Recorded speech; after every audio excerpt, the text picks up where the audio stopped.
080-550-09850. Also, you can catch us on Facebook and on YouTube. Drop your comment on the live stream. Let us know where you're listening from. I will be giving you a shout out on the program this morning. Without further ado, I will dive straight into the menu, and we start from the world of basketball, where Nigeria senior women's basketball team, the D Tigers of Nigeria, they started their campaign in a dominant form as they defeated Colombia 70 points to 37 at the Astrobel Arena in Villeurbanne, France, yesterday, Wednesday. And that was at the FIBA Women's World Cup qualifying tournament.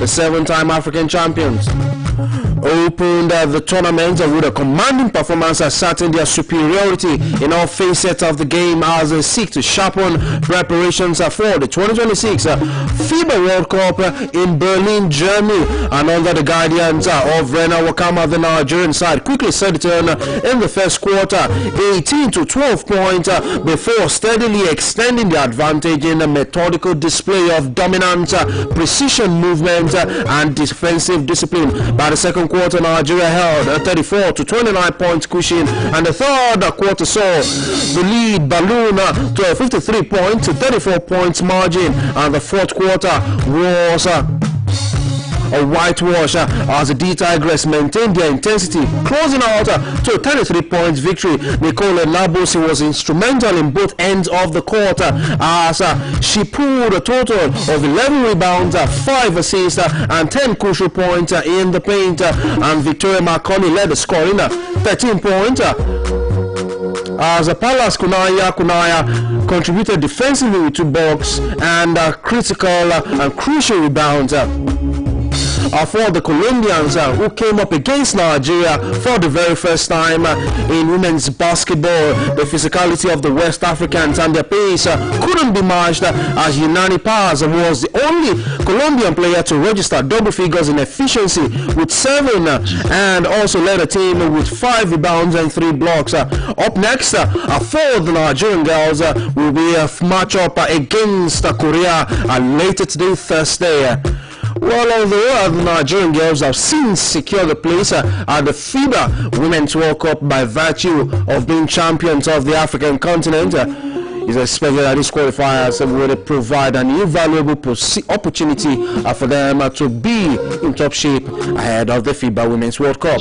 From basketball, we move straight to cricket on the program this morning, because the NCF, that's the Nigeria Cricket Federation, is moving closer to appointing a new high performance manager for the male senior national team. Now, the Yellow Greens and other national teams are following a short list of applicants for the role previously handled by Kenyan international Steve Tikolo, and the search for Tikolo's replacement began as far back as February 2nd, just a week after his departure. And according to the advertisement placed on the social media pages of the NCF, candidates are required to possess at least a level 3 coaching qualification along between 8 to 10 years of coaching experience, and a month later, the Federation is now set to invite qualified candidates for interviews, according to the General Manager of the Nigeria Cricket Federation, Inemeka Igulu. And according to Igulu, he said, people have applied and have been shortlisted. So the committee assigned is working on it, and as soon as they are done, they will begin the process of conducting interviews for the final shortlisted candidate. Fingers crossed, and wait to see what will unfold. And ahead of the 2026 NCF, that's the Nigerian Cricket Federation's Women Invitational Tournament, 24 players are currently in camp at the High Performance Center in Benin City, Edo State, battling to secure places in the country's final squad for the championship. And after a year break, the tournament returns for the 5th edition at the TBS, that's the Tafawa Balewa Square Cricket Oval in Lagos State, with the training camp consisting of 8 players seeking their first ever appearance for the female Yellow Greens, while the remaining 16 regular players who have represented the team since the last edition in 2022, and they'll be vying for 14th spot in the traveling squad to Lagos. And for this year, the tournament has been expanded to a 5-nation competition and will feature host Nigeria alongside West African rivals Ghana, Rwanda, Sierra Leone, and South Africa's under-19 women's team who will be making their first appearance at the competition.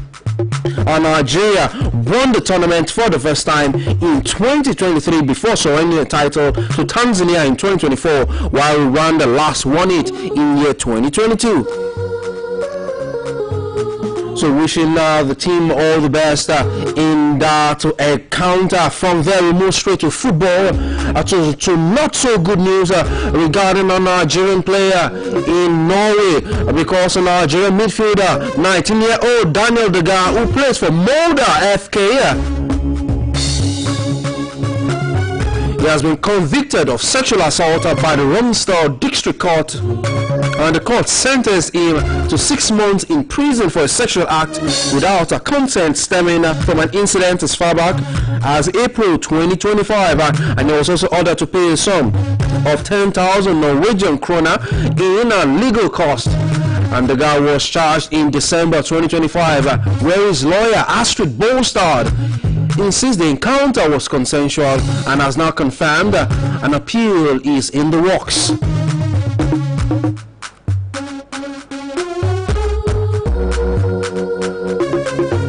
So monitor with keen eyes how Daniel Daga will navigate that very, very serious situation he finds himself. His club, Molde FK, Molde Sport Club, released a statement saying Daniel Daga will not be part of the squad indefinitely. So perhaps if Daniel Daga will be observing the 6-month prison term, of course for the next 6 months he won't be available for selection, that is in that encounter.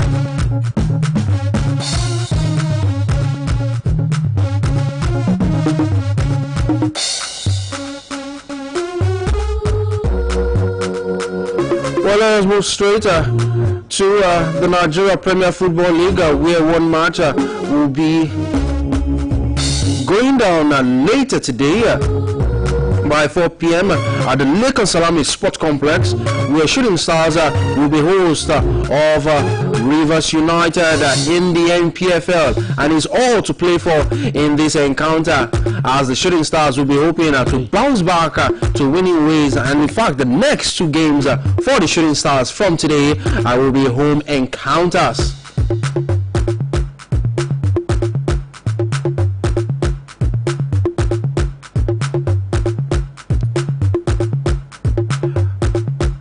Well, there's been a whole lot of movement, or shall I say some statement released by the NFF regarding a whole lot of disciplinary issues, because right now the NFF's disciplinary committee has fined Kwara United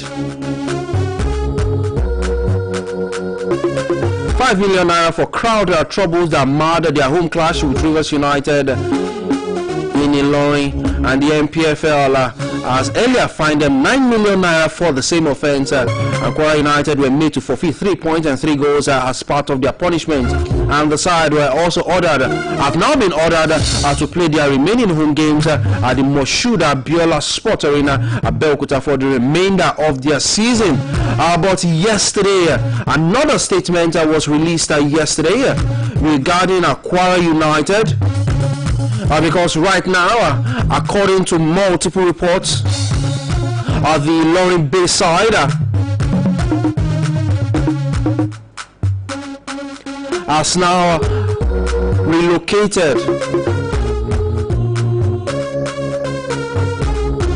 to the Mobolaji Johnson Arena for the remainder of their MPFL home matches, and this was after the MPFL board responded to a request for Kwara United to relocate to Lagos from the Moshood Abiola Sport Arena in Abeokuta. And Kwara United, remember, they are serving an indefinite stadium ban, which will see them play their home games for the rest of the home season outside Ilorin. Well, the club cited the need for sporting fairness, noting that another Ogun-based club, Remo Stars, are in the same struggle to avoid relegation, and they said the rival fans may trigger some crisis that could be blamed on Kwara United as a host club, and they have since adopted the Nikon Stadium as their new home ground, and the choice has been approved through a letter signed by the chief operating officer of the league, that is Davidson Omi, and their club starts their life at the new ground with a matchday 30 clash against Rangers International on Sunday, March 15th.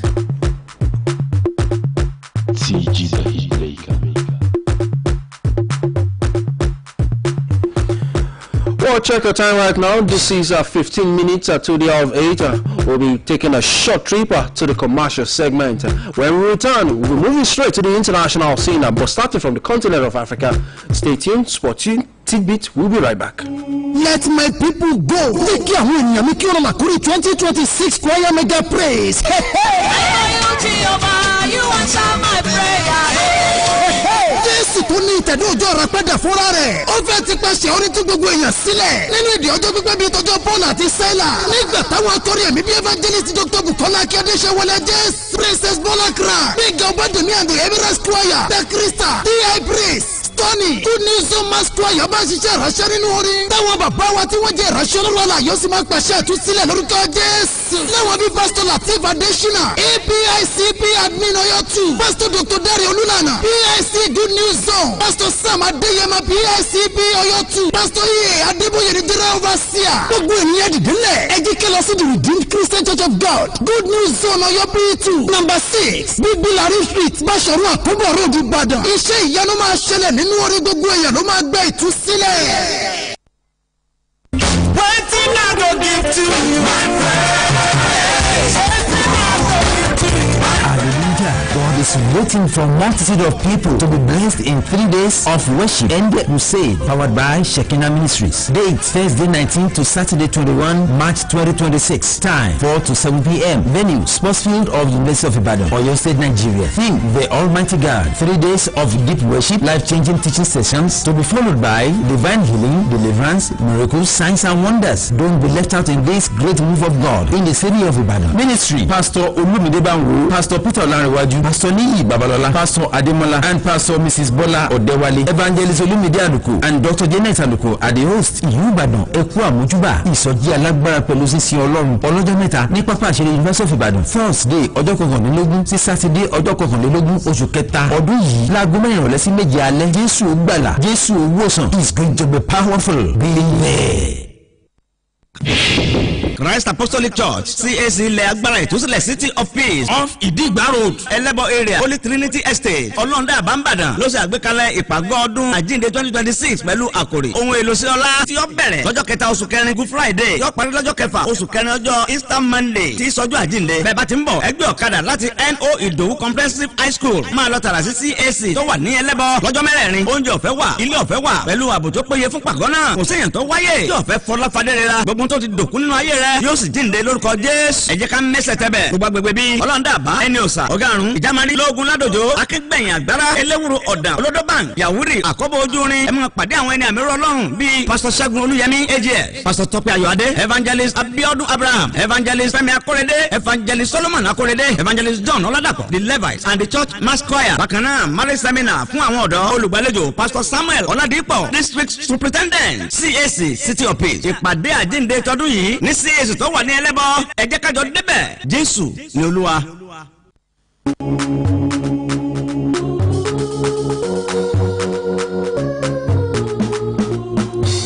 Yes, you're welcome back from the commercial break. You're still listening to Spotted Bits right here on Oluyole 98.5 FM. You could also catch us live on Okeogun 96.3 FM and Agility 92.1 FM. My name is Toby Ajewole, the host on the program this morning.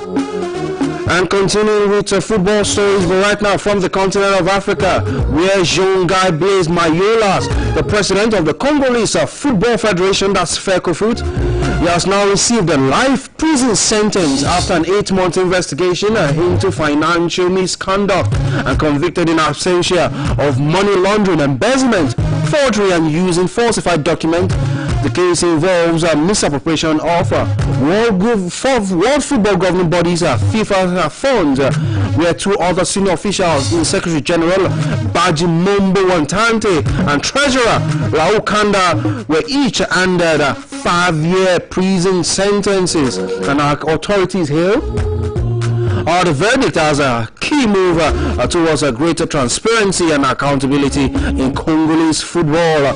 From there, we move straight to the mainstream right now. Iran's country's Minister of Sport and Youth, Hamad Doyemali, said his country, that is the Islamic Republic of Iran, is not in position to participate in the 2026 FIFA World Cup.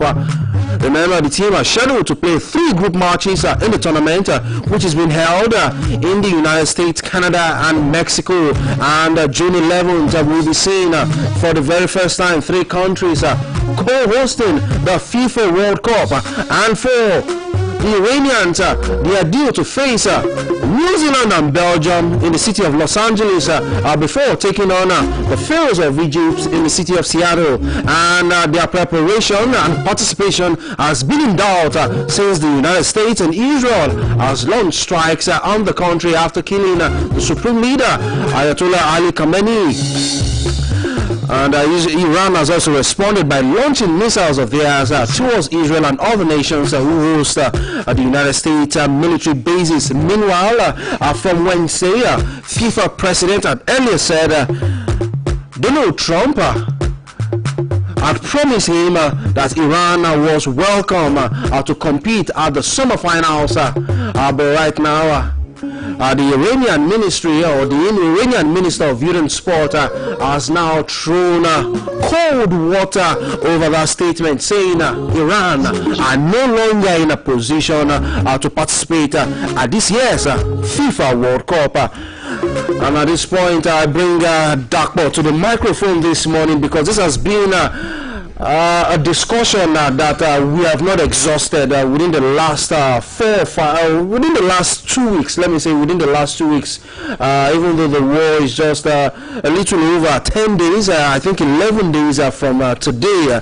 Right now, the Minister of Sport in Iran has said Iran will not be participating at this World Cup. Do you think this would affect the quality of the World Cup? Actually, I don't think it will affect the quality of the World Cup because I feel Iran, I understand what the minister is trying to say.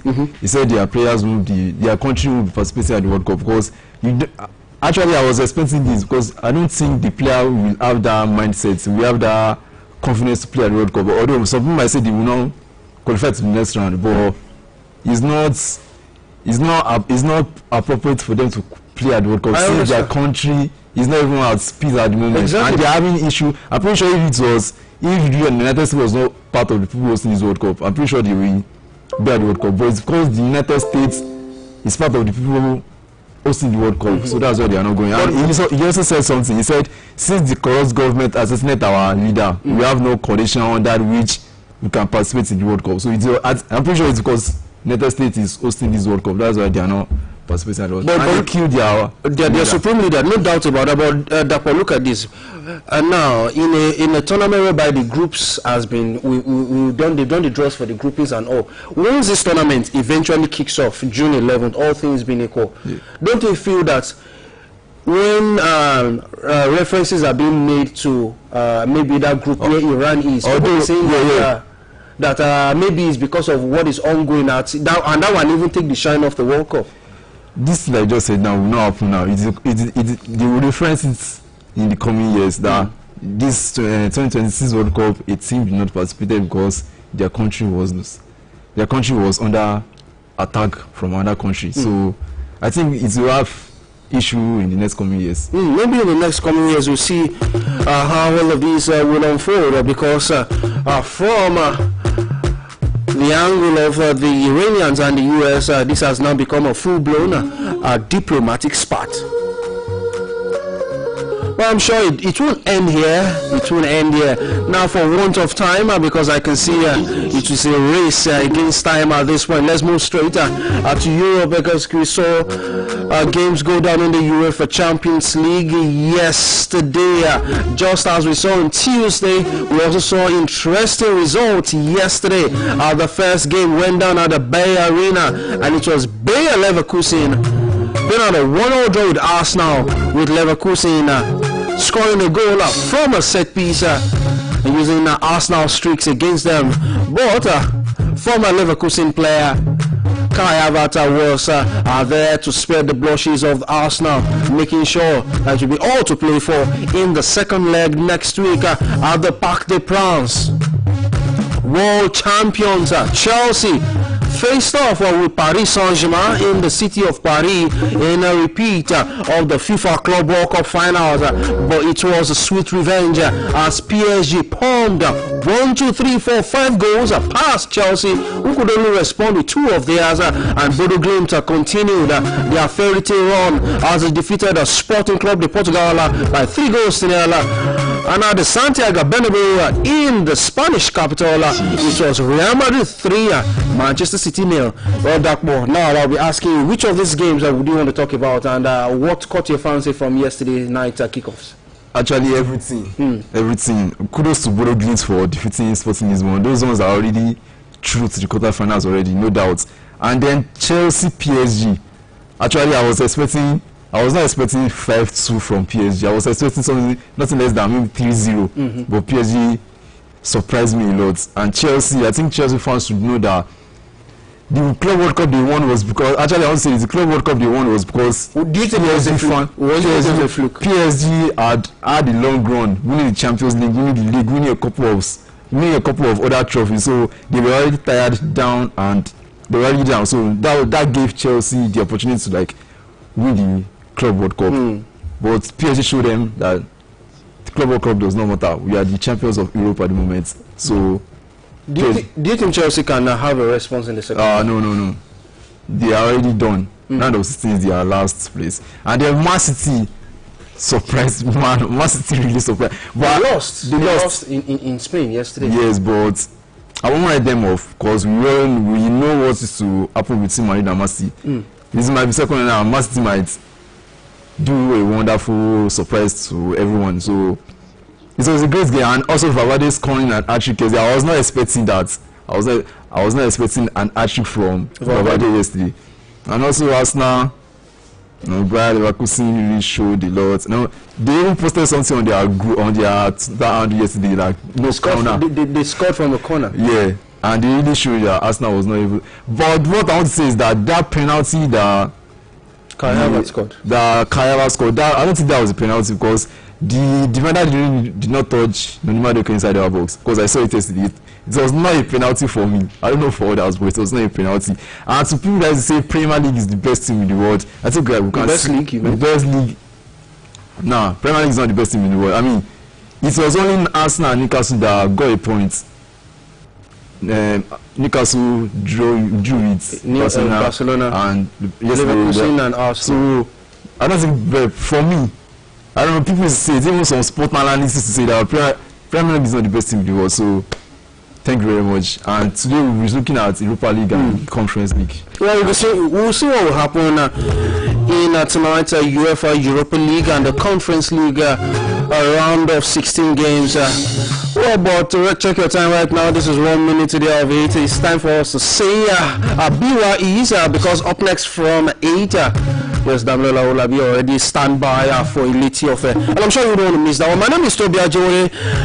Don't make today a blissful day for yourself. Make it productive, and tomorrow morning by 7:30 a.m. Sport Tit Bits. We'll be right back. We'll see you next time.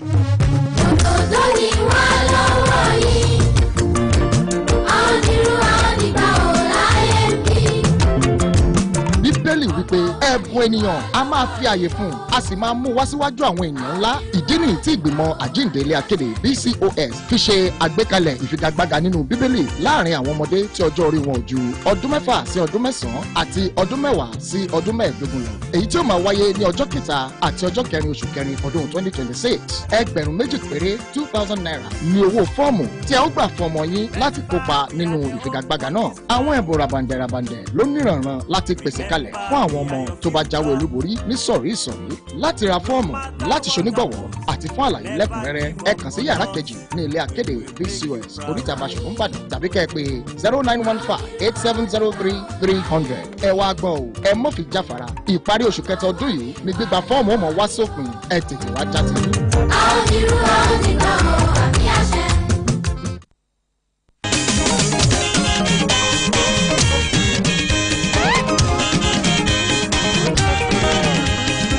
bójúmọ́ bá ti mọ́ ọ̀yẹ́ máa ń la o ọ̀yẹ́ tó la lónìí o ọ̀yẹ́ ire ni ẹ̀kú ojúmọ́ lọ́dẹ̀ẹ̀dẹ̀ yìí o ojúmọ́ aláyọ̀ lẹ́ni o ìròyìn lẹ́kùnrẹ́rẹ́ màlá tó ti gbé dé ẹlẹ́tì ọ̀fẹ́ ìròyìn tó gbajúgbajà ìròyìn kárí ayé màlẹ́lẹ́yìn o ẹlẹ́tì ọ̀fẹ́ ìròyìn tó gbajúgbajà etí ni ó lè jò ń lò fọ́nrán ìní tó lóko yìí ẹlẹ́tì ọ̀fẹ́ ìròyìn tó gbajúgbajà ẹ̀tẹ́ ti balẹ̀ jẹ́ ká tún jọgbọ́ o ẹlẹ́tì ọ̀fẹ́ ìròyìn tó gbajúgbajà ìkànnì tó gbajúgbajà Olúyọ̀lé FM ẹlẹ́tì ọ̀fẹ́ ìròyìn tó gbajúgbajà Ajílété FM tún máa gbọ́ wa lásìkò kan náà ẹlẹ́tì ọ̀fẹ́ ìròyìn tó gbajúgbajà Òkè Ògùn FM tó wà lálága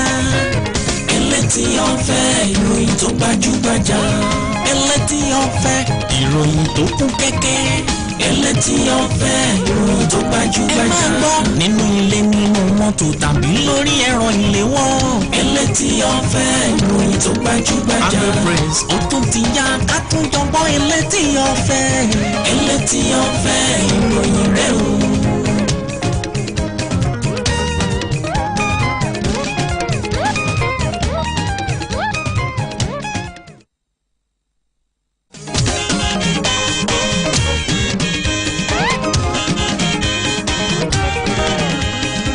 bójúmọ́ bá ti mọ́ ọ̀yẹ́ máa ń la o ọ̀yẹ́ tó la lónìí o ọ̀yẹ́ ire ni ẹ̀kú ojúmọ́ lọ́dẹ̀ẹ̀dẹ̀ yìí o ojúmọ́ aláyọ̀ lẹ́ni o ìròyìn lẹ́kùnrẹ́rẹ́ màlá tó ti gbé dé ẹlẹ́tì ọ̀fẹ́ ìròyìn tó gbajúgbajà ìròyìn kárí ayé màlẹ́lẹ́yìn o ẹlẹ́tì ọ̀fẹ́ ìròyìn tó gbajúgbajà.